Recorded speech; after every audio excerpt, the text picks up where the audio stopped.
So let's move to this first clip here. In this first clip, the progressive Christian is addressing the question of inclusion of LGBTQ identifying people in the church. So let's just go ahead and play this clip. I need to figure out if the Bible really does teach this, if God really does hold LGBTQ people in a categorically different space than people who identify as straight. Because the church has a long tradition of getting issues significantly wrong that do a vast amount of damage to people. And this has been one where the church has done a ton of damage for LGBTQ people. And I hit a point where I'm like, if I'm going to continue to be a part of this Christian tradition, being in this work, I need to figure out if I can continue holding on to this belief with any integrity. So then I began a research of the Bible on this topic, and I came out the other side of that realizing, oh no, the Bible doesn't teach what I've always been told that it says. And that led me to then getting fired from my church once they figured out I was affirming in my theology. And then that's how my wife and I, Kate, started our church a couple years later. Okay, so there's several things that we could address in this clip, but I think the two that I'd like to focus on right now is one is how the LGBT people have been treated by the church, and the second one is how his church treated him. So let's start with that first one. What can we say about the way that historically people that have identified as LGBTQ have been treated by the church? Well, I mean, there's no doubt that the church has dropped the ball at times as it relates to treating the LGBT community. At the same token, that is not a systemic statement, because there are plenty of people in the church who have always been passionate about showing love to the LGBT community. So I think when people talk like this gentleman's talking, it's not as if every single Christian is out there trying to beat up on the LGBT community just because they hold their own set of personal convictions.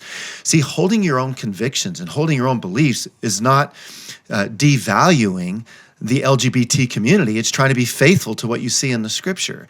And so I think sometimes people think just because you don't agree with them, that you're not valuing them. But that's not the way it's to be understood. Now, there are people that go out on the side of the roads and they're preaching hellfire and brimstone, saying God hates fags and stuff like that, which is horrific. Yeah. But the funny thing is about this, most Christians that I've ever known would completely agree with that. Most Christians I've ever known would feel like we need to be loving to the LGBT community. Yeah. So I think in some ways, we've created a little bit of a straw man here where we've erected something that we've made bigger than it really is. Like, I think the church has dropped the ball, and I think we can always be more loving.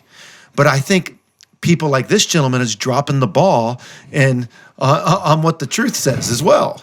Right. So let's maybe take a little bit of a shift here. There has been a large movement, a progression, if you will, in our culture over the last, say, 50 years, where things, I've heard you use this language before, where things that were seen as sinful are now legal or legalized in our culture. So maybe you can talk a little bit about just that shift and why that's so important.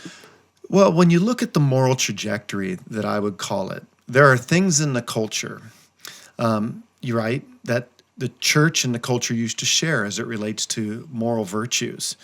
But then things got tweaked, right? And so you went from this stage, and the morals kind of go like this. You reject something, then you tolerate it, then you accept it, then you celebrate it, and then you reject those who aren't in line with you. Yeah. So take issues like divorce, homosexuality, LGBTQ, legalization of drugs.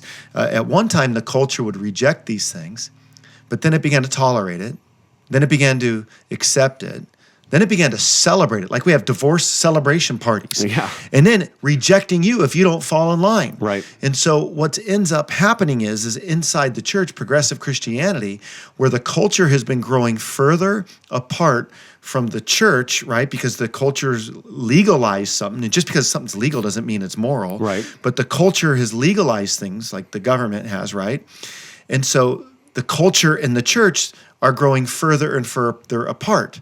And what some people do inside the church is they try to become progressive in their Christianity so that they can stay in tune with the culture. And what they often do is they look at what the culture is saying, and then they go and they try to fit their biblical worldview into the culture.